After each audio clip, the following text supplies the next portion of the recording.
News. 10 ఏళ్ల కేసీఆర్ పాలనపై ముఖ్యమంత్రి రేవంత్ రెడ్డి కదం తొక్కారు. 10 ఏళ్ల పాలనలో ఒక్క కొత్త ప్రాజెక్టు కూడా కట్టలేకపోయారు.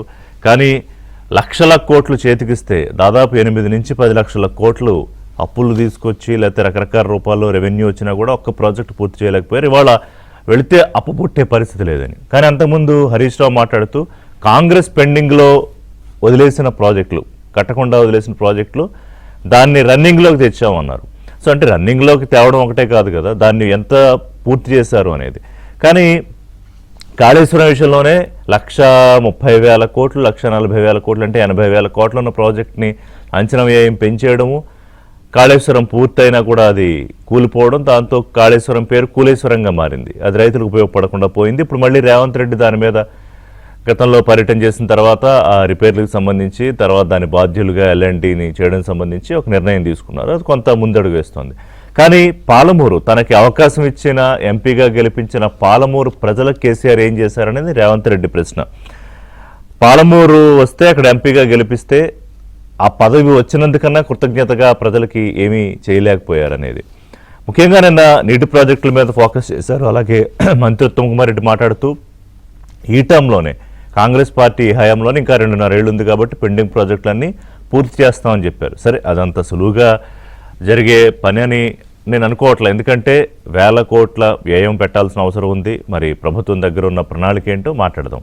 ప్రాజెక్టు పూర్తి చేస్తే అది బిగ్గెస్ట్ అచీవ్మెంట్ రేవంత్ ప్రభుత్వానికి. అయితే అందుకే ఆయన అధికారులకు ఒక సూచన లేకపోతే ఒక ఆదేశం అనుకోవచ్చు. ప్రతిరోజు ఒక అరగంట 40 నిమిషాలు ఈ పెండింగ్ ప్రాజెక్టుల మీద దృష్టి పెట్టండి, దీని మీదే ప్రణాళికలు సిద్ధం చేయండి, కార్యాచరణ రూపొందించండి, ముందుకు ఎలా వెళ్లాలో ఆలోచించండి అని. ఒకవేళ అది అయితే కనుక ఖచ్చితంగా తెలంగాణ సస్యశ్యామలం అవడంలో ఎటువంటి అనుమానాలు ఉండవు. అలాగే పక్క రాష్ట్రాలతో ఇప్పుడు కేసీఆర్కి ఎప్పుడు పంచాయతీ కావాలి, అందుకనే సమస్యల పరిష్కారం కోసం ఎప్పుడు ఆయన నిజాయితీగా పనిచేయలేదు, చిత్తశుద్ధితో పనిచేయలేదు అని. ఇది ముఖ్యంగా ఆంధ్రప్రదేశ్ కృష్ణా గోదావరి జలాల విషయంలో ఆయన మాట్లాడారు. అది మనకచర్లు కానీ ఇంకోటి కానీ ఇంకొకటి కానీ అని నేను ఊరికే రోజుకో మాట మాట్లాడి తొడలు కొట్టి ఈ రకమైన వ్యవహారాలు చేయాలనుకోవట్లేదు.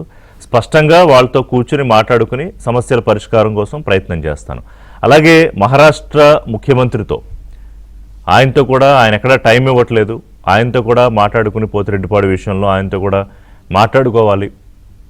ఈ బాధ్యత బీజేపీ నాయకులు తీసుకోవాలని చెప్పి కూడా ఆయన బీజేపీ నాయకులకు చెప్పారు. ముఖ్యంగా నిన్న ఛాలెంజ్ చేసింది ఏంటంటే 2 అంశాల్లో.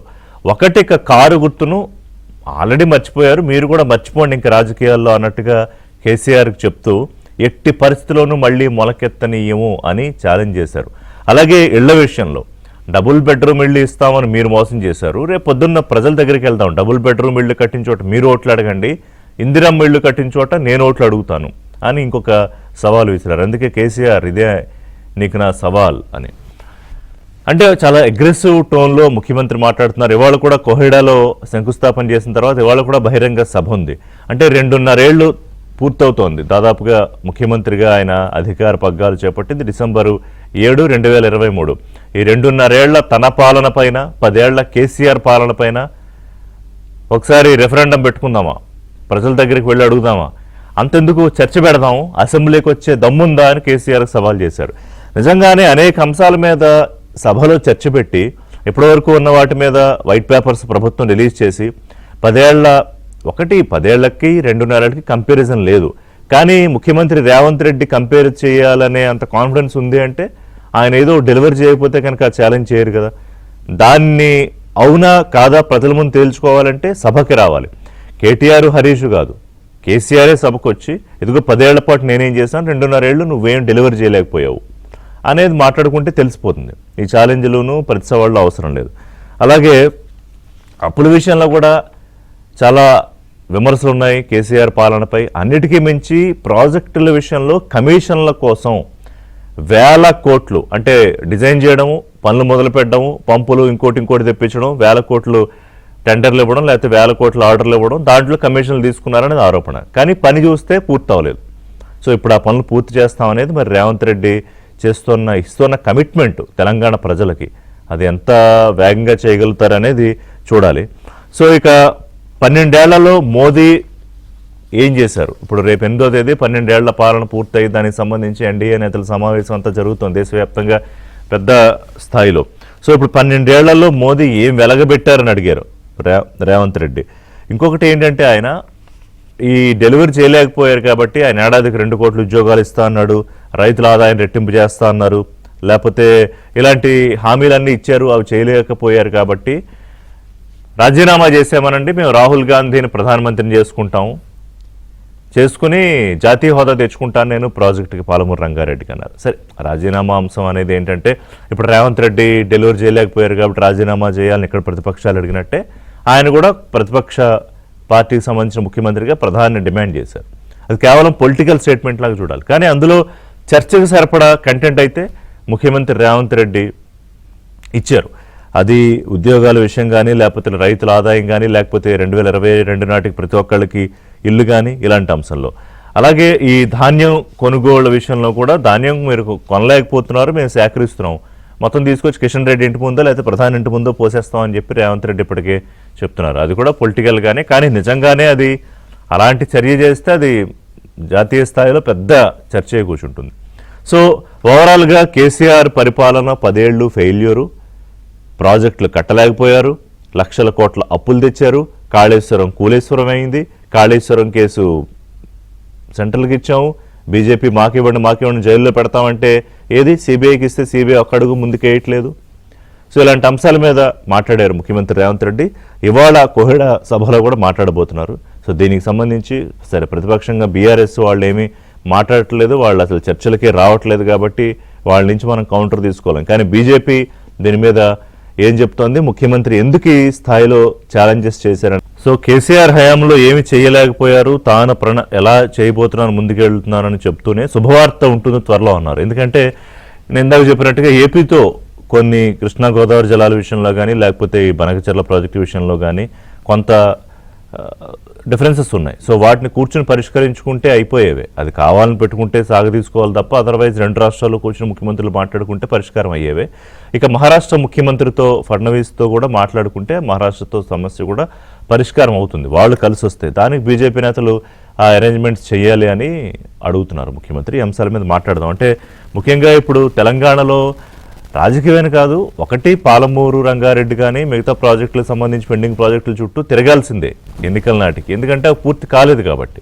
సో దాని చుట్టూ తిరిగే అవకాశమే కనిపిస్తోంది. మనతో పాటు మానవతారాయ్ గారు తెలంగాణ పిసిసి ముఖ్య అధికార ప్రతినిధి ఉన్నారు, అలాగే అంది సత్యం గారు విశ్లేషకులు, రాజకీయ విశ్లేషకులు లైవ్లో జాయిన్ అవుతున్నారు. కాసేపట్లో దిలీపాచార్య గారు కూడా మనతో జాయిన్ అవుతారు బీజేపీ. మానవతారాయ్ గారు, సో పాలమూరు రంగారెడ్డి ప్రాజెక్టు చుట్టూ తిరుగుతున్న తెలంగాణ రాజకీయం, ఒకటి ఐ అప్రిషియేట్ ఆనరబుల్ సీఎం ప్రాజెక్టులు పూర్తి చేస్తానన్న కమిట్మెంట్ని ఆయన మాటల్లో చాలా దృఢంగా కనిపించింది, ప్రజలకు కూడా చెప్పారు. కానీ అది అంత ఆషామాషి విషయం కూడా కాదు. అంటే ఏంటి కాన్ఫిడెన్స్ ప్రాజెక్టుల విషయంలో? 10 ఏళ్లలో కేసీఆర్ చేయలేకపోయింది, ఇంక 2.5 ఏళ్లలో ఉత్తమ్ కుమార్ రెడ్డి ఏమంటున్నారు, ఈ టర్మ్లోనే మేము పూర్తి చేసేస్తా ఉంటున్నారు.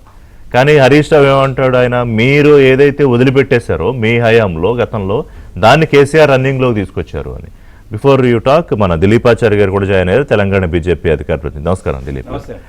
మానవతారాయ్ గారు, ఇప్పుడు కేసీఆర్ గారు 181,000 కోట్లు నీటిపారుదల ప్రాజెక్టులకు ఖర్చు పెట్టినామని చెప్పారు 10 ఏళ్లలో. కేవలం సుమారు 120,000 కోట్లు కాళేశ్వరానికి, పాలమూరు రంగారెడ్డికి ఖర్చు పెట్టమన్నారు. కనీసం ఎన్ని టీఎంసీలు నీళ్ళు తీసుకొచ్చారు? అసలు ప్రాజెక్టులే పూర్తి కాలేదు. దక్షిణ తెలంగాణ నిండబెట్టారు, కోయిల్ సాగరు, దిండి, కలవకుర్తి, ఎత్తిపోతల పథకాలు ఎక్కడ కూడా నీళ్ళు రాలేదు. కుర్చీ వేసుకొని నేను ఆడ ప్రాజెక్టును పూర్తి చేస్తా అని ఆ రోజు మాటలు మాట్లాడారు. పాలమూరు ప్రజలకు న్యాయం చేస్తున్నారు, చేయలేకపోయారు. తన మొత్తం దృష్టి మొత్తం కూడా ఓన్లీ పాలమూరు ప్రాజెక్టులో కూడా ఆయన ఖర్చు పెట్టింది అంత 27,000 కోట్లు ఖర్చు పెట్టిండు. 27,000 కోట్లు ఖర్చు పెట్టి ఈ పంపులకు, మోటార్లకు అంటే కమిషన్లు వచ్చే పనులు మాత్రం చేశారు. దీని ద్వారా ఏమైంది, తెలంగాణ ప్రభుత్వ ఖజానా ఎండిపోయింది, కేసీఆర్ ఖజానా నిండిపోయింది. ఇది వాస్తవం. ఎందుకంటే దేశంలో అత్యంత ధనవంతమైన పార్టీ ఏది? ప్రాంతీయ పార్టీ బీఆర్ఎస్ పార్టీ. నేను చెప్పిన కాదు, మొత్తం లెక్కలు చెప్తున్నాయి, అధికారికంగా లెక్కలు చెప్తున్నాయి. కాబట్టి ప్రజలు కేసీఆర్ 10 ఏళ్ల పాలనలో తీవ్రమైన అన్యాయం జరిగింది. అదేవిధంగా కృష్ణా జిల్లాలో వాటాను కూడా ఇప్పుడు తెలంగాణ అనేది ఏర్పడింది నీళ్ల కోసం ప్రధానంగా, నిధుల కోసం ప్రధానంగా, నియామకాల కోసం. మరి నీళ్లు మీరు ఏం తీసుకొచ్చారు? కృష్ణా జిల్లాలో బచావో ట్రిబ్యునల్ ఉమ్మడి ఏపీకి 811 టీఎంసీలు కేటాయించింది. కేటాయించినప్పుడు తెలంగాణ ప్రత్యేక పరిస్థితులు ఏర్పడినప్పుడు 2016లో ఉమాభారత్ దగ్గర మీరు ఏం ఒప్పందం చేసుకొని వచ్చారు? ఏం చేశారంటే 299 టీఎంసీలు తెలంగాణకు, అదేవిధంగా మరి 512 టీఎంసీలు ఆంధ్రకన్నా. కానీ కృష్ణా పరివాహక ప్రాంతం దాదాపు 70% తెలంగాణలో ఉన్నది. మరి తెలంగాణ ఆ వాటాను వినియోగించుకోవాలి. ఆ వాటాను వినియోగించుకునే విధంగా నువ్వు ప్రాజెక్టులు నిర్మించలేదు. కానీ అసలు కేసీఆర్ నీటిపారుదల అంటే ఏంటి? దేశ ప్రధానమంత్రిగా ఉన్న నీటిని వాడుకోవడం రావట్లేదు, వృధాగా సముద్రంలోకి పోతున్నాయి అని అసలు మొత్తం ప్రాజెక్టులు డిజైన్ చేసి 1 కోటి ఎకరాలకు నీళ్లు ఇస్తామని చెప్పి మొత్తం అంతా దాని మీదే నడిచింది కదా. అట్లీస్ట్ ముందు మొదటి టర్మ్ ఇప్పుడు కాంగ్రెస్ హయాంలో నిర్మించిన ప్రాజెక్టులే ఇవాళ పంట పొలాలను సస్యశ్యామలం చేస్తాయి. కేసీఆర్ చేత నిర్మించబడిన కాళేశ్వరం చివరకు కనీసం 1,00,000 ఎకరాలకు కూడా నీళ్ళు ఇవ్వలేకపోయింది. ఇది వాస్తవం, జగమెరిగిన సత్యం, నేను చెప్పిన మాట కాదు. నేషనల్ డ్యామ్ సేఫ్టీ అథారిటీ వాళ్ళు చెప్పారు, విజిలెన్స్ నివేదికలు ఉన్నాయి, అదేవిధంగా మరి ఘోష్ కమిషన్లో స్పష్టంగా ఉన్నాయి, అన్ని రకాలుగా కంట్రోల్ అండ్ ఆడిటర్ జనరల్ నివేదికల్లో కూడా ఉన్నాయి, స్పష్టంగా ఉన్నాయి. కాబట్టి కేసీఆర్ గారు పరిపాలనలో నీళ్ల కోసం ఏర్పడినటువంటి తెలంగాణ నీళ్లు లేకుండా పోయినాయి. కాబట్టి రేవంత్ రెడ్డి గారు ప్రభుత్వం చిత్తశుద్ధితో అసలు ఈ ప్రాజెక్టులను, కొత్త ప్రాజెక్టు జోలికి ఎందుకు పోవాలని, ఉన్న ప్రాజెక్టులు పూర్తి చేసుకోవాలి. అది చేసుకోకుండా కేసీఆర్ గారు ఇప్పుడు ప్రాణహిత చేవేళ తీసుకుని ఎంత దుబారా అసలు. అది గురుత్వాకర్షణ ద్వారా నీళ్లు వస్తాయి, అది పంట పొలాలకు నీరు పల్లానికి చేరుతుంది. అలా అనుకున్నటువంటి లక్ష్యం 16 లక్షల ఎకరాలకు సాగునీరు, హైదరాబాద్ తాగునీరు అని వచ్చే విధంగా కాంగ్రెస్ ప్రభుత్వం 11,000 కోట్లు ఖర్చు పెట్టింది. ఆ మహారాష్ట్ర కూడా ఒప్పుకున్నది. ఆ ప్రాజెక్టును సక్రమంగా నిర్మిస్తే బాగుండదు. కానీ ఏం చేసిన ఎత్తిపోతల పథకాలు ఉంటాయి, కానీ తిప్పిపోతల పథకాలు ఉన్నది తెలంగాణలోనే, అది కాళేశ్వరంలో. దాన్ని ఇంజనీర్లు అభ్యంతరం తెలిపారు. మొత్తం కూడా అన్ని రకాలటువంటి నిపుణులు, నీటిపారుదల నిపుణులు అభ్యంతరం చెప్పారు. అది కూడా కమిషన్ల కోసం కక్కుర్తిపడితే ఏమైంది, కాళేశ్వరం కూలేశ్వరంగా మారిపోయింది. దీనికి బాధిత ఎవరు? ప్రజాధనం 1,00,000 కోట్లు ఆవిరైపోయినాయి. నేను చెప్పిన మాట కాదు, కేంద్ర జలవనరుల శాఖ మంత్రి మొన్న పార్లమెంట్లో చెప్పిండు, 1,00,000 కోట్లు నీరు పాలైపోయినాయి. ఎవరికి ఉపయోగమైంది చెప్పండి? మళ్ళీ కాంగ్రెస్ హయాంలో కట్టినటువంటి ప్రాజెక్టుల ద్వారా శ్రీరామ్ సాగరు, అదేవిధంగా మన నాగార్జున సాగరు ఇవే దిక్కైపోయినాయి. అదేవిధంగా శ్రీపాద ఎల్లంపల్లి ద్వారానే ఇవాళ మనం వాడుకుంటాం నీళ్ళని కూడా. కాబట్టి ఈరోజు 1.5 కోటి, గతంలో 2,80,00,000 మెట్రిక్ టన్నుల పంట దిగుబడి అయింది. కేసీఆర్ వల్ల అయిందా? కాంగ్రెస్ హయాంలో కాంగ్రెస్లో ఏంటంటే ఆర్థికవేత్తలు, పొదుపు, ఆర్థిక క్రమశిక్షణ ఉంటుంది. కానీ బీఆర్ఎస్ పాలన ఏంటంటే ఆయన ప్రాంతీయ పార్టీ కాబట్టి, తానే మొత్తం కాబట్టి ఇష్టం వచ్చినట్టు దోచుకోవడం జరిగింది. ప్రాజెక్టు అన్ని ఆయనే, ఇంజనీరు ఆయనే, పొలిటీషియన్ అన్ని ఆయనే. కాబట్టి ఈ ప్రమాదం జరిగింది. ఈ ప్రమాదం ఇప్పుడు రేవంత్ రెడ్డి గారి ఆలోచన ఏంది? కాళేశ్వరం కూలినటువంటి కాళేశ్వరాన్ని నేషనల్ డ్యామ్ సేఫ్టీ అథారిటీ సూచనల మేరకు పునర్నిర్మాణిస్తాం, దాన్ని వదిలిపెట్టాం, ఎందుకంటే వదులుకోం దాన్ని. అదేవిధంగా మహారాష్ట్రతో అపాయింట్మెంట్ అని దానికి బీజేపీ కూడా సహకరించాలి. మహారాష్ట్ర ప్రభుత్వం కూడా 150 అడుగుల ఎత్తులో ఆ ప్రాజెక్ట్ నిర్మిస్తే, అనుమతులు ఇస్తే, అక్కడ ఉన్నట్టు ముంపు గ్రామాలు అయితే ఉన్న వాటికి వాళ్ళు ఎంత ప్యాకేజ్ అడిగితే అంత ప్యాకేజ్ ఇవ్వడానికి రాష్ట్ర ప్రభుత్వం సిద్ధంగా ఉందని రేవంత్ రెడ్డి గారు స్పష్టం చేశారు. కాబట్టి దాని గురించి రేవంత్ రెడ్డి గారు ప్రయత్నం చేస్తారు. ఆ ప్రాజెక్టు వల్ల అయితే సులభంగా, తేలిగ్గా, ఖర్చు లేకుండా అయిపోయింది. ఆ రోజు ప్రాణహిత చేవేళ్ళ 11,000 ఖర్చు పెట్టారు, ఇంకో 25,000 ఖర్చు పెడితే పూర్తి అయిపోయేది. అదే అయిపోయేది. ఏం చేశారు? పాలమూరు రంగారెడ్డి ఏం చేశారంటే ద్రోహం చేశారు. జలవనరుల శాఖకి అనుమతులు మాకు కావాలి 90 టీఎంసీలు అని చెప్పి ఏం చేశారు? మైనర్ ఇరిగేషన్ కింద 40 టీఎంసీలు, తర్వాత గోదావరి జిల్లాలు పాలమూరు నుంచి కృష్ణా బేసిన్లో కలిపితే మాకు అదనంగా, వాళ్ళకి అదనంగా 40 టీఎంసీలు వస్తున్నాయి కాబట్టి ఆ 40 టీఎంసీలు మేము వాడుకుంటామని చెప్పేసి చెప్పారు. అదేవిధంగా సుప్రీంకోర్టు, అక్కడ రైతులు ఏం చేశారు? ఆంధ్రప్రదేశ్ రైతులు సుప్రీంకోర్టును ఆశ్రయించారు. కోర్టును ఆశ్రయించే కోర్టుకి ఏం చెప్పారు? తప్పుడు అఫిడవిట్ ఇచ్చారు. మేము ఏమీ లేదు, మేము 7.5 టీఎంసీల నీటిని మాత్రమే వాడుకుంటాం, అది కూడా తాగునీటి అవసరాలుగా వాడుకుంటాం అన్నారు. కానీ తాగునీటి పర్యావరణ అనుమతులు కావాలంటే కోర్టు చివాట్లు పెట్టింది. తాగునీటి అవసరాలకు పర్యావరణ అనుమతులు ఎందుకు అవసరం లేదు, మీరు వాడుకునేది ఏంటంటే అఫిడవిట్ ఇచ్చారు, అధికారికంగా అఫిడవిట్ ఇచ్చారు. ఇప్పుడు ఏం చేస్తారు చెప్పండి? కాబట్టి ఇట్లా కృష్ణా జలాల్లో మరి రేవంత్ రెడ్డి గారు చెప్పినట్టు కృష్ణా జలాల్లో వాటాలు దక్కకుండా 700-800 టీఎంసీల వాటా దక్కాలి మనకు పైనే, ఎందుకంటే 70% మన ప్రాంతం నుంచి పోతుంది. కాబట్టి కృష్ణా జలాల్లో వాటాలను 990 టీఎంసీలకు అంగీకరించి తెలంగాణకు మరణ శాసనం రాశారు. ఇది నిజం. దిలీపాచారి గారు, ఒకటి సరే బీజేపీ కాళేశ్వరం విషయంలో ఏం చేస్తుందని మాట్లాడే ముందు రేవంత్ రెడ్డి వర్సెస్ కేసీఆర్ సవాళ్లు అంటే ప్రాజెక్టుల విషయంలో పూర్తి చేయలేకపోయినవన్నీ పూర్తి చేస్తామని కేసీఆర్ వదిలేసినవి 2.5 ఏళ్ల టైం ఉంది కాంగ్రెస్ పార్టీకి ఈ దఫా. ఇంకా అంటే రేవంత్ రెడ్డి గారు 10.5 ఏళ్ళు ఉంటానని ఆయన చెప్పొచ్చు, కానీ రేపు మళ్ళీ ప్రజలు ఎన్నికలు వచ్చినప్పుడు ఏ నిర్ణయం తీసుకుంటారని ప్రజాకోర్టులో ఉంటుంది. ఇప్పుడు మొత్తం రాజకీయం అంతా ఈ పాలమూరు రంగారెడ్డి చుట్టూ తిరుగుతోందా తెలంగాణలో? సార్ నమస్తే మీకు, అదేవిధంగా వేలాది మంది ఏబిఎన్ ప్రేక్షకులు వారికి, అదేవిధంగా ప్యానెల్లో ఉన్న పెద్దలకి నమస్తే. ఇప్పుడు రేవంత్ రెడ్డి గారు పాలమూరు బిడ్డ, పాలమూరుకు అందిన ఒక వరంలాగా ముఖ్యమంత్రి గారు మా పాలమూరు వేయండి అని చెప్పి ఆశగా ఎదురు చూసింది పాలమూరు జనం. కానీ 2.5 సంవత్సరాల్లో జరగాల్సింది జరగలేదు, వేగంగా జరగాల్సిన కార్యక్రమాలు జరగలేదు. మీరు 10 సంవత్సరాల బీఆర్ఎస్ పాలన అక్రమము, అవినీతి, అన్యాయము, దౌర్జన్యాలు, దోపిడీలు, కమిషన్లు అన్నీ జరిగినాయి. అవన్నీ జరిగినందుకే పక్కన పెట్టారు బీఆర్ఎస్ పాలనని. దాన్ని రియల్గా కూడా పాలమూరు రంగారెడ్డి ప్రాజెక్టుకు తీరని అన్యాయం బీఆర్ఎస్ పాలనలో జరిగింది. 3 సంవత్సరాల్లో పూర్తి చేస్తే కర్వెన రిజర్వాయర్ దగ్గర కుర్చేసుకొని కూర్చుంటా అని చెప్పిండు కేసీఆర్ గారు. కానీ ఆ కాలంలో వారు ఖర్చు పెట్టిన డబ్బులు మొత్తము వీరు అన్నట్టు పంప్ హౌజులు లేదనుకుంటే డ్యామ్ రిజర్వాయర్లు కట్టడం కోసం, మోటార్లు ఫిట్ చేయడం కోసమే ప్రయత్నం చేశారు. ఆశ్చర్యకరమైన విషయం ఏంటంటే ఏది కంప్లీట్ కాకుండా ముఖ్యమంత్రి దిగిపోయే సందర్భం లోపల పాలమూరు రంగారెడ్డి ప్రాజెక్టు పూర్తి అయిపోయింది, మేము పంప్ ఆన్ చేస్తున్నామని చెప్పి కొల్లాపూర్ దగ్గరకు వచ్చి పంప్ ఆన్ చేసిపోయిండు. ఆ పంపులకి వెళ్ళి మట్టి వచ్చిందా, ఇసుక వచ్చిందా అర్థం కాలే, నీళ్లు మాత్రం అయితే రాలేదు మా పాలమూరు జిల్లాకి. దాంతోపాటు భూసేకరణ పైన దృష్టి పెట్టలేదు. భూసేకరణ రైతులు నష్టపోయినారు, చాలా ఇబ్బందులు పడ్డారు, చాలా మంది ఆత్మహత్యలు చేసుకున్నారు.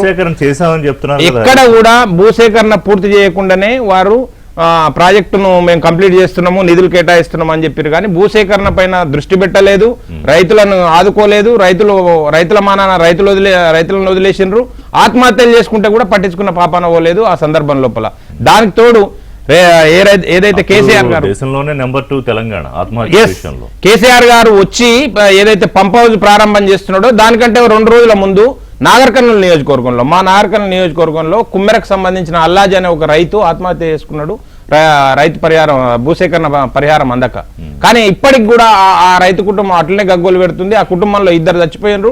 ఇప్పటికి కూడా ప్రభుత్వం నిమ్మకి నీరెత్తినట్టే ఉంది, రైతు పరిహారం అందలేదు. కనుక నేనేమంటున్నా అంటే మీరు భూసేకరణ పూర్తి చేయకుండా ప్రాజెక్ట్ ఎట్లా పూర్తి అవుతుందండి? ఆశ్చర్యకరమైన విషయం ఏంటంటే అందరూ గమనించాలి, తెలంగాణ ప్రజలు కూడా గమనించాలి.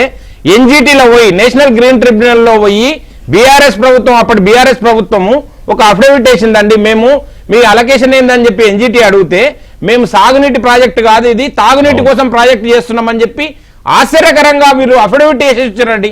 మీరు డిపిఆర్ఏ ఇప్పటికీ ఆమోదం పొందలేదు పాలమూరు రంగారెడ్డి ప్రాజెక్టుకు సంబంధించి. ఎంత అన్యాయం అండి! నువ్వు 27,000 కోట్ల రూపాయలు 30,000 కోట్ల రూపాయలు ఖర్చు పెట్టినామని చెప్తారు, డిపిఆర్ ఆమోదం చెందకుండా మీరు ఎట్లా పనులు మొదలు పెడతారు, ఎట్లా చేస్తారు? మీ కమిషన్ల కక్కుర్తివాడి కాకపోతే అవునా కాదా అనే దానికి సమాధానం లేదు.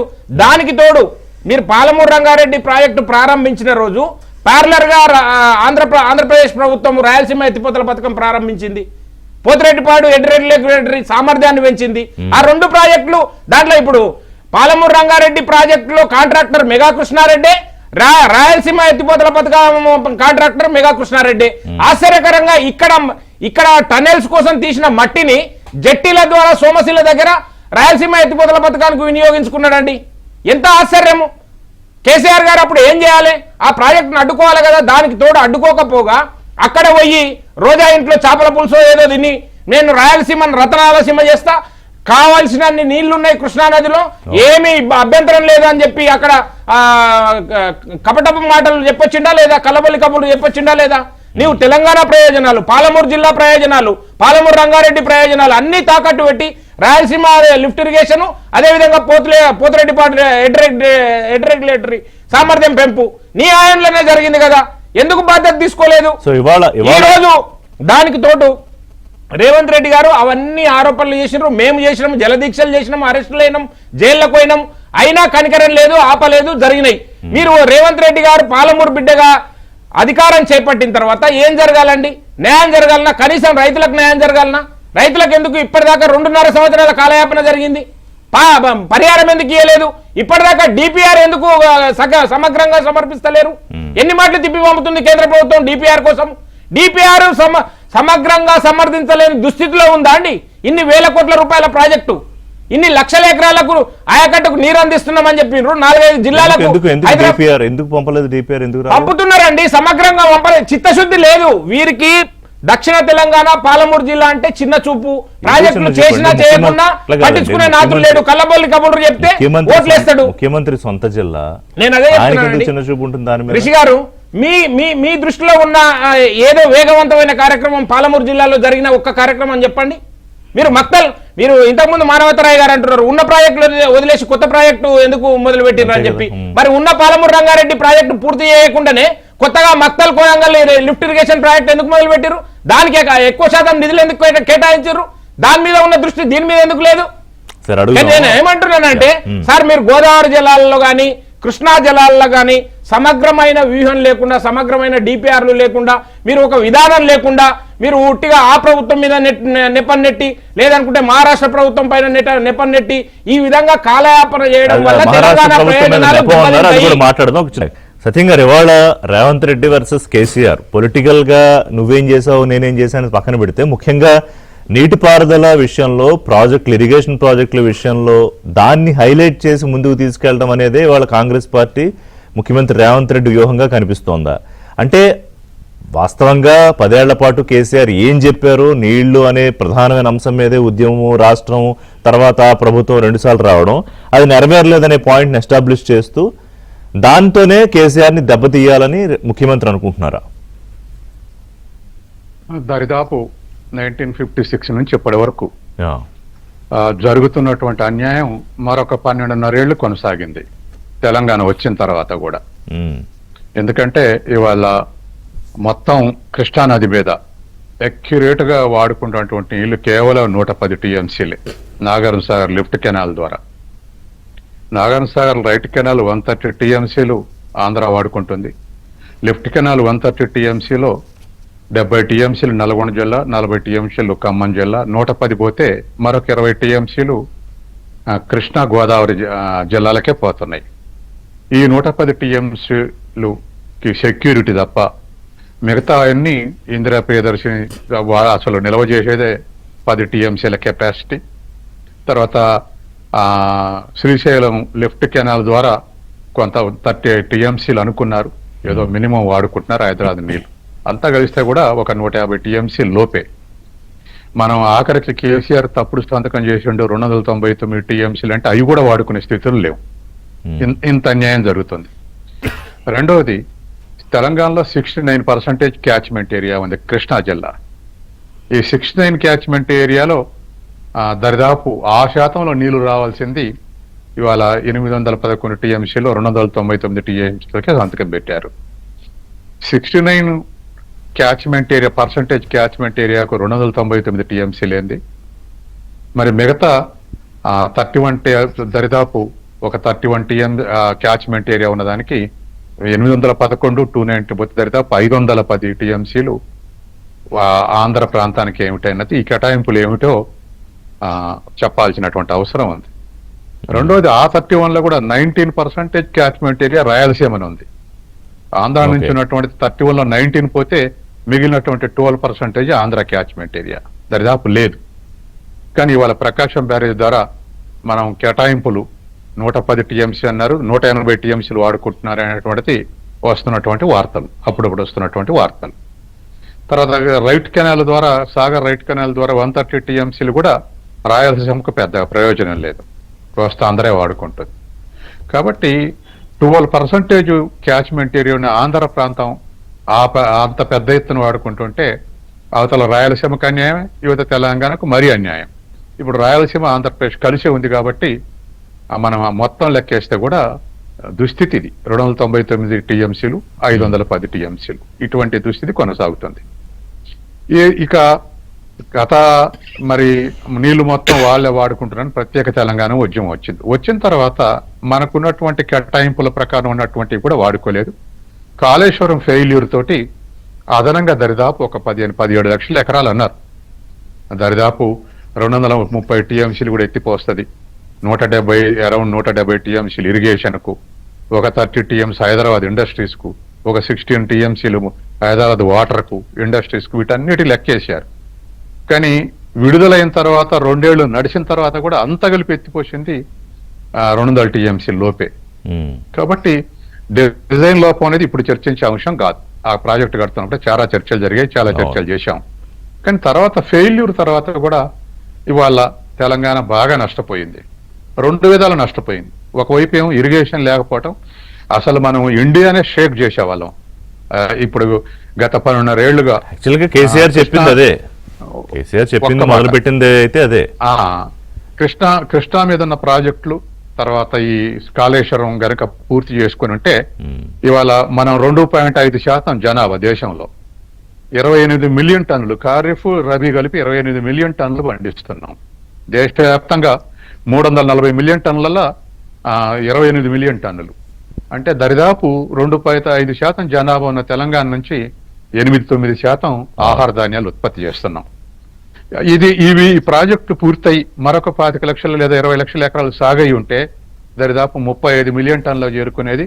దేశం మొత్తం మన వైపు చూడాల్సి వచ్చేది, తెలంగాణ ఏం చేస్తే ఎంత ఉత్పత్తి చేస్తురని.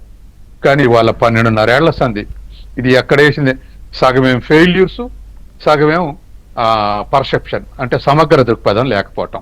దక్షిణ తెలంగాణ మొత్తం కూడా ఏవి పూర్తిగా పోవటం అటువంటిది ఇది పెద్ద సమస్యగా మారింది ఇవాళ. కాబట్టి సత్యం గారు, నీళ్ల విషయంలో మాకు పూర్తి స్పష్టత ఉందని ముఖ్యమంత్రి అంటున్నారు. అలాగే మీరు అన్నట్టు ఆంధ్రప్రదేశ్తో ఉన్న ఇబ్బందులో లేకపోతే కేటాయింపుల వ్యవహారంలోనూ క్లారిటీ తెచ్చుకుంటాం అంటున్నారు. మహారాష్ట్ర విషయం సరే, బీజేపీ నేతలే దాన్ని మీడియేషన్ చెయ్యాలి అని. సో ఇక్కడ ముఖ్యమంత్రి ఒకటి కాన్ఫిడెంట్గా చెప్తోంది, ఈ హయాంలో 2.5 ఏళ్లలో పెండింగ్ ప్రాజెక్టులన్నీ పూర్తి చేసేస్తామని. ఇస్ ఇట్ పాసిబుల్ అండి? ఇప్పుడు సాధారణంగా ఇరిగేషన్ కు తెలంగాణ వచ్చిన దగ్గర నుంచి ఇరిగేషన్ కు బడ్జెట్ పెరుగుతుంటే అదే నిష్పత్తిలో పెరుగుతుంది. అవును, అరౌండ్ 20 నుంచి 25 వేల కోట్ల మధ్య ఇరిగేషన్ కేటాయింపు చేస్తారు. ఈ 2.5 ఏళ్లలో ఎంత కేటాయింపు చేయగలరు? ఒక 50,000 కోట్లు లేదా ఒక 60,000 కోట్లు కేటాయిస్తారు. 60,000 కోట్లు కేటాయిస్తే కావు. కాబట్టి దీనికి మళ్ళీ ఏం కావాలి? బయట నుంచి లోన్లు అప్లై చేయాలి. ఇప్పుడు కాళేశ్వరం కార్పొరేషన్ పెట్టేట్లయితే 80,000 కోట్లు తీసుకొచ్చి బడ్జెట్లో కేటాయించింది, ఒక 20,000 కోట్లు పెట్టి 1,00,000 కోట్లు ఖర్చు పెట్టిరు.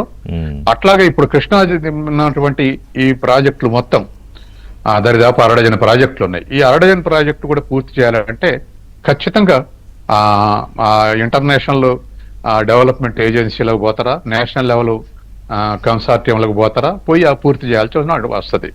తర్వాత రెండవది, ఇంతకుముందు మన మిత్రుడు మాధవతి రాజు చెప్పినట్టుగా భూసేకరణ అటువంటిది చాలా సమస్య. ఇప్పుడు భూముల విలువ పెరుగుతూ ఉంటే రైతుల నుంచి నెగిటివిటీ పెరుగుతుంది వాళ్ళ భూములు పోగొట్టుకోవటానికి. తర్వాత ఆశ్చర్యకరమైన విషయం ఏమిటి తెలుసా అండి? 55లో చేపట్టి 69లో పూర్తయిన నాగార్జున సాగర్ ప్రాజెక్టులో ఉన్నటువంటి భూ నిర్వాసితులు కూడా ఇప్పటికి కూడా ఉన్నారు. శ్రీశైలంలో భూ నిర్వాసితులు కూడా ఇప్పటికి కూడా ఉన్నారు. ఇక్కడ హుజూర్నగర్ నియోజకవర్గంలో గుర్రంపోడులో తీసుకొచ్చి పెట్టారు నాగార్జున సాగర్ రిజర్వే ఏది భూ నిర్వాసితుల్ని.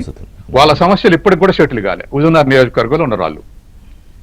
ఇంత అంటే భూ నిర్వాసితుల సెటిల్మెంట్ కాకుండా ప్రాజెక్టులు ఆ విషయంలో నిజాయితీ లేదు. అంటే ఎవరు మారినా ఏ ప్రభుత్వం మారినా వాళ్ళ విషయంలో చిత్తశుద్ధి లేదని పాపం అర్థమవుతుంది కదా ఇన్నాళ్ళ నుంచి. అదే అందుకే అందుకని రేవంత్ రెడ్డి అగ్రెసివ్ ఉన్నాడు. ఓకే, మంచిదే. కానీ ఈ అగ్రెసివ్నెస్ మరి నిధులు తీసుకురావడంలో భూసేకరణ చేయడంలో. But at the same time ఆయనే చెప్తున్నారు వీళ్ళు కేసీఆర్ అప్పులు చేసేసాడు 8 లక్షల కోట్లు ఇవన్నీ చేసాక ఇప్పుడు అప్పు పుట్టే పరిస్థితి లేదని. మరి ఇప్పుడు ఆ అప్పులు వాస్తవే. ఎందుకంటే ఇప్పుడు మనకు ఫిజికల్ డెఫిసిట్ 3% కన్నా ఎక్కువ అలౌ చేయట్ల కేంద్ర ప్రభుత్వం. అప్పుడప్పుడు 3.5%. తర్వాత కేంద్రం ఒక ఆశ కూడా పెట్టింది, కరెంటు మీటర్లు పెట్టేటట్టయితే ఇంకో 0.5% ఫిజికల్ డెఫిసిట్ అలౌ చేస్తాం, ఇంకో 10,000 కోట్ల అప్పులు తెచ్చుకోవచ్చు అని. కానీ అప్పుడు కేసీఆర్ పెట్టలే, ఇప్పుడు రేవంత్ రెడ్డి పెట్టలేదు. ఎందుకంటే ఉచిత విద్యుత్ లేకపోతే వ్యవసాయం సగం మంది మానేస్తారు. ఇప్పటికే కష్టంగా ఉంది, సగం మంది మానేస్తారు. కాబట్టి మన వ్యవసాయ ఉత్పత్తిలో ఖచ్చితంగా 3 కాంపోనెంట్లు: ఉచిత విద్యుత్తు, రైతు భరోసా, తర్వాత రైతుల యొక్క కమిట్మెంట్. ఈ మూడిటితోటే ఇవాళ రికార్డు బ్రేక్ చేస్తున్నాం. కానీ ఈ ఇరిగేషన్ ప్రాజెక్టులు పూర్తి చేయకపోతే ఖచ్చితంగా మనం డిఫెన్స్ లో ఉంటాం. ఎందుకంటే విస్తారమైనటువంటి కరువు ప్రాంతాలనే ఈ స్కేర్. నాకు ఒకటి చెప్పండి, ఇది ప్రాక్టికల్ సమస్య మీరు చెప్పింది. శ్రీశైలం ఇప్పుడు కాళేశ్వరం నుంచి రావాల్సిన నీళ్లు దరిదాపు తుంగతుర్తి, సూర్యాపేట, జనగామ ఇటువంటి ప్రాంతాలకు రావాలి. ఇది ఎంత పొలిటికల్ గా ఎంత ఇంపాక్ట్ చూపిస్తోంది ఇరిగేషన్ అంటే కేసీఆర్ మీద ఎంత ప్రభావం చూపించింది? ఇప్పుడు ముఖ్యమంత్రి చేస్తున్న ప్రామిస్ కమిట్మెంట్ నిలబెట్టుకోకపోతే దాని ప్రభావం ఎలా ఉంటుంది? రిషి గారు, కేసీఆర్ ఓడిపోయినటువంటి 6 డజన్ కారణాల్లో కాళేశ్వరం ఒకటి. ఓకే, చాలా దారుణమైనటువంటి నెగిటివ్ గా పనిచేసింది. అది ప్రాజెక్ట్ ఫెయిల్యూర్ తోటి అది ఇంకా దాని ప్రభావం 3 రెట్లు 4 రెట్లు పెరిగింది. అంతకుముందు ప్రధానమంత్రి గాని లేకపోతే అమిత్ షా గాని లేకపోతే కాంగ్రెస్ పార్టీ నాయకులు గాని ఏటీఎం గా పని చేస్తుంది అనేటువంటి స్టేట్మెంట్ ఇచ్చారు తప్ప అంతకు మించింది లేదు. కానీ ఎలక్షన్ల ముందర పగుళ్లు రావటంతో అది 3-4 రెట్లు ఎక్కువ ఇంపాక్ట్ వాళ్ళు ఓడిపోవటంలో ప్రధాన కారణమైంది. కాబట్టి అట్లనే వాళ్ళ ఇరిగేషన్ అటువంటి విషయం రైతాంగానికి సంబంధించింది, రైతాంగం వ్యవసాయం చేస్తే కూలీలకు సంబంధించినటువంటిది. కాబట్టి వ్యాస్ట్ పాపులేషన్ దీని మీద ఆధారపడి ఉన్నటువంటిది. కాబట్టి ఇటువంటి ప్రామినెంట్ గా ముందుకు తెచ్చినప్పుడు వాటిని పూర్తి చేయకపోతే ఖచ్చితంగా ఎదుటి పార్టీ దాన్ని సమాధానం చెప్పాలి కదా ఎన్నికలకు వెళ్ళేటప్పటికి. అయితే పూర్తి చేసి చూపెట్టాలి. కానీ ముఖ్యమంత్రి ఇరిగేషన్ తో పాటు చెప్పండి, కన్క్లూడ్ చేయండి సచిన్. తర్వాత ఒక్క మాట ఏమిటంటే, బీజేపీ ప్రభుత్వం కూడా కేంద్రం నుంచి సరే డిపిఆర్ లోపాలు సవరణలు అంటున్నారు. ఏదేమైనా ఒక ఇరిగేషన్ ప్రాజెక్టుకు నేషనల్ ప్రాజెక్టుగా గతంలో మనం అనుకున్నప్పటికీ ఏదో చేవెళ్ళ ప్రాణయత అనుకున్నప్పటికీ దాని డిజైన్ మళ్ళీ చేపడుతున్నారు. సరే తుమ్మిడాటి దగ్గర ఈ చర్చలన్నీ రోజు నడుస్తున్నాయి. 150 మీటర్లు ఉంటేనే గ్రావిటీ ప్రకారం ఉంటుంది, అందుకని ఇంకో 140 నుంచి 150కి పెంచుకోని అడుగుదాం, ఫడ్నవీస్ రిక్వెస్ట్ చేద్దాం. అదనంగా వాళ్ళకి అయ్యేది 300 ఎకరాలే ముంచేది, ఆ 300 ఎకరాలకి ఎంత కావాలంటే అంత ఇద్దాం అని చెప్పేసి ఇవన్నీ చర్చలు నడుస్తున్నాయి. కానీ ఒక్కటైనా ఒక నేషనల్ ఇరిగేషన్ ప్రాజెక్టు బీజేపీ చేపడితే ఖచ్చితంగా అధికారాలకు రావాలనుకుంటున్నటువంటి బీజేపీ కాకపోతే సరిగ్గా ఎన్నికల ఏడాదిలో ఇప్పుడు బీజేపీ వాళ్ళు ఏం చేస్తారంటే నేషనల్ నెట్వర్క్ లో వచ్చేటువంటి ప్రాజెక్టులు చెప్తారు. ఇన్ని వేల కిలోమీటర్లు నేషనల్ హైవేస్ ఇచ్చాం, తెలంగాణకి ఇన్ని వచ్చాయి. ఇన్ని వందే భారత్ చెప్పాం, తెలంగాణకి హైదరాబాద్ ఇన్ని పోతున్నాయి. అంటే నేషనల్ నెట్వర్క్ లో చేసే పనులు ఏమేమి ఉన్నాయో అవి చెప్తున్నారు. రాష్ట్రానికి ప్రత్యేకంగా ఇచ్చింది ఏంటనేది ఇతర ప్రతిపక్షాలు అడుగుతున్నాయి. కాబట్టి ఖచ్చితంగా బీజేపీ ప్రాస్పరిటీ ఖచ్చితంగా పెరుగుతుంది. తెలంగాణ మీద బీజేపీ ప్రధాని దృష్టి పెట్టడం అనేది ఎన్నికల విషయంలో, రాజకీయ విషయంలో మంచిదే. ఎందుకంటే మీరు అన్నట్టు జాతీయ హోదా రావచ్చు, ఇంకా కొన్ని విభజనకు సంబంధించి పెండింగ్లు కూడా కొన్ని ఉన్నాయి కదా, అవి కూడా కొన్ని ఫుల్ఫిల్ కావచ్చు. బహుశా అది ఈ ఏడాదో వచ్చే ఏడాదో మరి ఏం చేస్తారో చూద్దాం. మనదర గారు 10 ఏళ్ల కేసీఆర్ పాలన, నా పాలనపై చర్చిద్దాం అంటున్నారు ముఖ్యమంత్రి. అసలు 10 ఏళ్లకి 2.5 ఏళ్ల పాలనకి కంపారిజన్ ఏంటి? ఒకటి ఫస్ట్ నాకు అర్థం కాలేదు. రెండోది ఔరేక్ బార్ కాంగ్రెస్ సర్కార్, ఇది ఇప్పుడే చెప్పింది కాదు ముఖ్యమంత్రి, ఇంతకుముందు కూడా చెప్పిందే. ఇందిరమ్మ ఇళ్ళు వర్సెస్ డబుల్ బెడ్రూమ్ ఇళ్ళు ఏంటి అంటే ముఖ్యమంత్రి గారి విశ్వాసం ఏంటి? 2.5 ఏళ్లలో మీరు కేసీఆర్ 10 ఏళ్ల పాటు చేయలేకపోయింది, చేసింది ఏంటి 2.5 ఏళ్లలో? ఇప్పుడు కేసీఆర్ 10 ఏళ్ల పాలన, కేసీఆర్ దుబారా తెలంగాణ దివాలా అని పేర్కొనవచ్చు.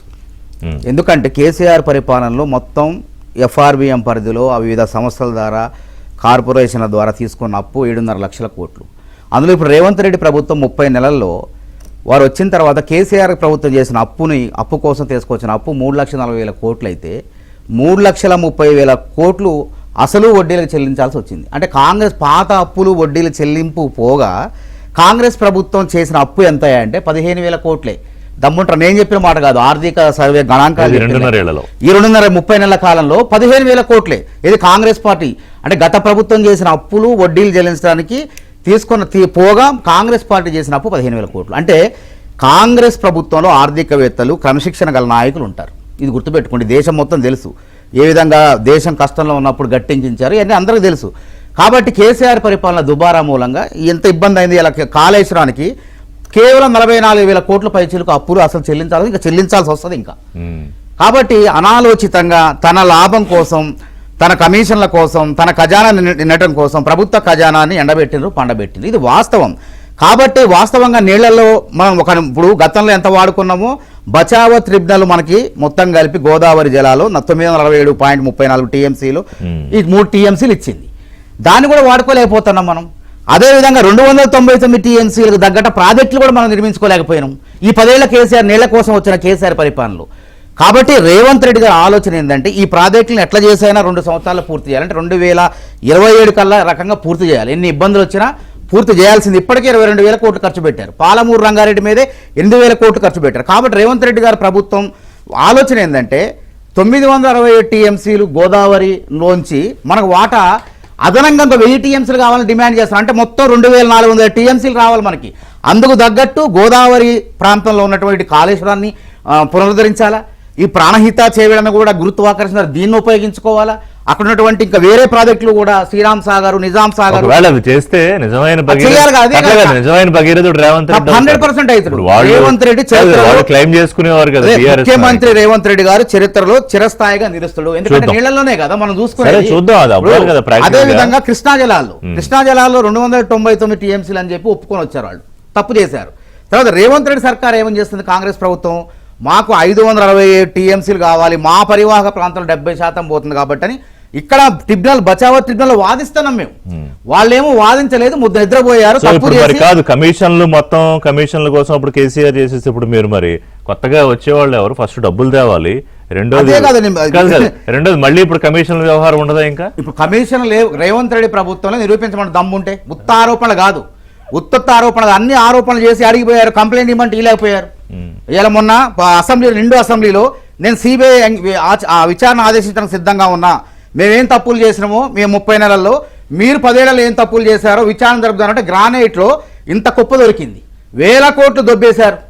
మొత్తానికి బిల్లు నకిలీ బిల్లులు సృష్టించి బిల్లులు సృష్టి నకిలీ బిల్లులు సృష్టించి ఈ ఇందిరమ్మిళ్ళు వర్సెస్ డబుల్ బెడ్రూమ్ మొలకెత్తనీయము. అవును, వాస్తవంగా ఇప్పుడున్న పరిస్థితుల్లో రేవంత్ రెడ్డి పరిపాలన చూస్తే పేద ప్రజలు రేవంత్ రెడ్డి పాలనే మెచ్చుకుంటారు. ఎందుకంటే ఇంటింటికి 10కి పైగా సంక్షేమ పథకాలు, ఇక పక్కా 10 ఏళ్ళు రేవంత్ సర్కార్ అని చెప్పి ప్రతి ఎన్నికలో దీవిస్తున్నారు. రేవంత్ రెడ్డిని కూడా దీవిస్తారు. ఎందుకంటే పేదవాడికి ఏం కావాలండి? గూడు కావాలి. ఇందిరమ్మ ఇళ్ల రూపంలో గూడు ఇస్తాడు రేవంత్ రెడ్డి. ఇప్పటికీ 1,50,000 ఇళ్ళు పూర్తి అయిపోయినాయి.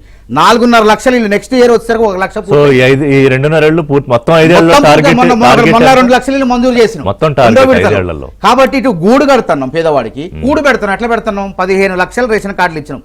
రేవంత్ రెడ్డి సర్కార్ వచ్చిన తర్వాత 15 లక్షల రేషన్ కార్డులు ఇచ్చి దాదాపు 1,15 లక్షల రేషన్ కార్డులలో 3,30,00,000 మంది ఇలా మధ్యతరగతి సామాన్య ప్రజలందరూ కూడా సన్నబియ్యం తింటున్నారు.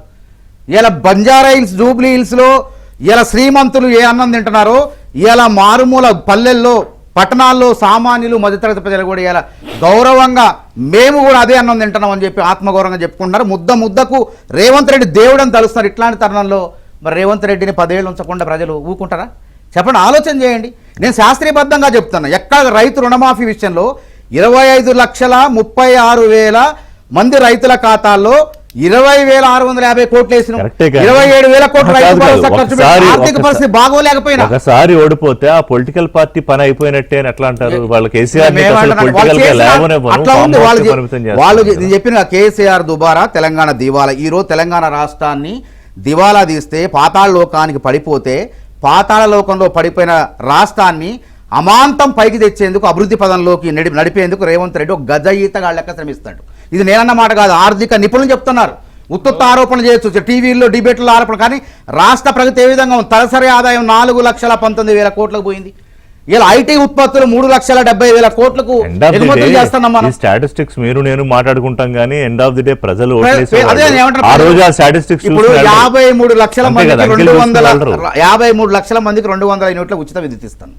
రేషన్ కార్డులు ఇచ్చింది కనపడలేదా? 200 యూనిట్లు ఉచిత కనపడ, 45 లక్షల సిలిండర్ సబ్సిడీకి 500 సబ్సిడీకి ఇవ్వట్లేదా? ఇవన్నీ కనపడలేదు. రైతాంగానికి ఔరేక్ బార్ కాంగ్రెస్ సర్కారు, ఇది ముఖ్యమంత్రి తీసుకున్న నినాదం. అంటే ఔరేక్ బార్ మీరు అక్కడ గతంలో ఎలా తీసుకున్నారో నేషనల్ జాతీయ స్థాయిలో ఇప్పుడు ముఖ్యమంత్రి రేవంత్ రెడ్డి తీసుకున్నారు. మరి మీరేమో తెలంగాణ మీద ఆపరేషన్ తెలంగాణ మొదలు పెట్టినట్టున్నారు కదా సార్. సో నా పాయింట్ ఏంటంటే ఇట్స్ బీజేపీ వర్సెస్ కాంగ్రెస్ తెలంగాణలో 100% ఇప్పుడు మేము ఏమంటున్నాం, BRS will be out of the BRS irrelevant. ఈ ప్రస్తుత తెలంగాణ రాజకీయాల్లో బీఆర్ఎస్ పార్టీ అనేది ఇర్రెలెవెంట్ పార్టీ. ఎందుకనంటే మన మోడీ గారు పరేడ్ గ్రౌండ్ సభకు వచ్చేటప్పుడు కూడా ఎక్స్లో ఒక ట్వీట్ చేసి వచ్చిండు. తెలంగాణకు వచ్చే సమయం లోపల 10 ఏళ్ల బీఆర్ఎస్ దుష్పరిపాలన, 2.5 సంవత్సరాల కాంగ్రెస్ అసమర్థ పాలన, ఇప్పుడు తెలంగాణ మొత్తం భారతీయ జనతా పార్టీ వైపు చూస్తుంది అని చెప్పిండు. బీజేపీ తెలంగాణ వైపు చూస్తుందని కాదు, తెలంగాణ బీజేపీ వైపు చెప్పిండు. ఎందుకు చెప్పిండు అని అంటే ఆయన మొత్తం ఇవన్నీ గమనిస్తున్నారు, అబ్జర్వ్ చేస్తారు కదా. ఇప్పుడు ఇంకొక విషయము, రేవంత్ రెడ్డి గారు మరొకసారి అధికారంలోకి వస్తా అని చెప్తున్నారు కదండి. గడిచిన 10 సంవత్సరాల రాజకీయాన్ని దేశవ్యాప్తంగా జరిగిన రాజకీయ పరిణామాలను గమనించండి. ఒక్క కాంగ్రెస్ ప్రభుత్వం రెండోసారి అధికారంలోకి వచ్చిన రాష్ట్రం ఏదన్నా ఉందా? ఎందుకు లేదు అని అంటే మీ అసమర్థ పాలన, అసమగ్ర పాలన ఇట్లనే ఉంటదని చెప్పి ఎందుకు చెప్తున్నాం? ఇలా ఉండాలని లేదు కదా, దాన్ని మారుస్తారేమో. మారమనే చెప్తున్నాం. మేమేమంటున్నాం సార్ అంటే, మీరు పాలమూరు భాగ్యరేఖను మారుస్తారనుకొని పాలమూరు బిడ్డ ముఖ్యమంత్రి అయ్యండి అని చెప్పి అనుకుంటే, మీరు పాలమూరు భాగ్యరేఖనే మార్చలేకపోతున్నారు. 2.5 సంవత్సరాల్లో తట్టెడి మట్టెత్తకుండా ఇప్పుడు 2.5 సంవత్సరాల్లో పూర్తి చేస్తాం అన్ని ప్రాజెక్టులు అని చెప్పడంలోనే వింత దాగి ఉందని చెప్పి చెప్తా ఉన్నాం. దాంతోపాటు సార్, తెలుగుదేశం ప్రభుత్వంలో ప్రారంభమైన కల్వకుర్తి లిఫ్ట్ ఇరిగేషన్ ప్రాజెక్టు ఇప్పటికీ కల్వకుర్తికి పేరేమో Kalwakurthy lift irrigation project, Kalwakurthy నియోజకవర్గానికి పూర్తి స్థాయిలో నీళ్ళు అందట్లేదు సార్. కల్వకుర్తిలో మిర్జిల్ దగ్గర జడ్పీటీసీగా రాజకీయ ప్రస్థానం ప్రారంభమైంది రేవంత్ రెడ్డి గారిది. మీరు కల్వకుర్తికే నీళ్ళు ఇవ్వలేదు. బీజేపీ రోజు ఎందుకు చెప్పరు మీరు? ఇవాళ మహారాష్ట్ర ముఖ్యమంత్రి ఫడ్నవీస్ ఎందుకు కిక్కురు మానట్లేదు?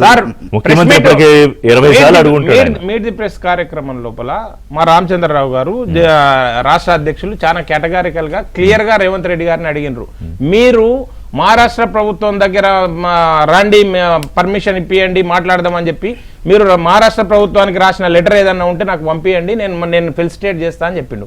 ఇప్పటికి 3 రోజులు అయింది ఆ ప్రకటన ఇచ్చి, ఆ లెటర్ మాత్రం పంపట్లేదు. సార్ గాలికి మీరు టీవీ ఛానళ్లలో లేకుంటే బహిరంగ సభలలో మాట్లాడితే మహారాష్ట్ర ముఖ్యమంత్రి గారు వస్తారా అండి? ఈ ఒకే అంశం మీద అంటే అఫీషియల్ గా ముఖ్యమంత్రి గారు అధికారికంగా లేఖ రాసి ఇప్పటికి చాలా రోజులు ఇందులో అనుమానాలు అడగండి. అక్కడ సమస్య తెలుసుకోవటం ముఖ్యమంత్రి రాశారా, రాస్తే గనక మీరు ఏం చేస్తారు? తప్పుకుంటారా? చెప్తున్నాము చెప్తున్నాము. ఒకవేళ రాయాలంటే మా ముఖ్యమంత్రి గారితో మేము మాట్లాడతాం. చెప్పండి మరి, ఇప్పుడు రోజులు పెట్టకుండా ఫార్మల్ గా అట్లా మాట్లాడారు కదా. తుమ్మిడియాటికి సంబంధించి 148 అడుగుల 145 అడుగుల 150 అడుగుల అని చెప్పి మీరు డిపిఆర్ తయారు చేసిరండి. ఏది డిపిఆర్ లేకుండా ఎన్ని వేల ఎకరాలు మునుగుతుంది ఆ రాష్ట్రంలో? మహారాష్ట్రలో 2000 ఎకరాలు మునుగుతుందా, 4000 ఎకరాలు మునుగుతుందా? దాంట్లో ప్రభుత్వ భూమి డిపిఆర్ లేకుండా ఏది లేకుండా ఒక ముఖ్యమంత్రి స్థాయిలో ఎట్లా చర్చ చెప్పండి. కేసీఆర్ 10 ఏళ్లు చేయలేకపోయాడు, అది నేను ఇప్పుడు డెలివరీ చేయగలుగుతున్నాను, ఇంకా బ్రహ్మాండంగా చేస్తాను, మళ్ళీ నాకు ఇవ్వండి అని రేవంత్ రెడ్డి అడుగుతున్నారు. మీరేమి చెప్పి అడుగుతారు? మీరేం చెప్పారంటే తెలంగాణ మిమ్మల్ని పిలుస్తోంది అన్నారు. ఎందుకు పిలుస్తుంది మిమ్మల్ని? ఎందుకు పిలుస్తుంది అని అంటే తెలంగాణ 10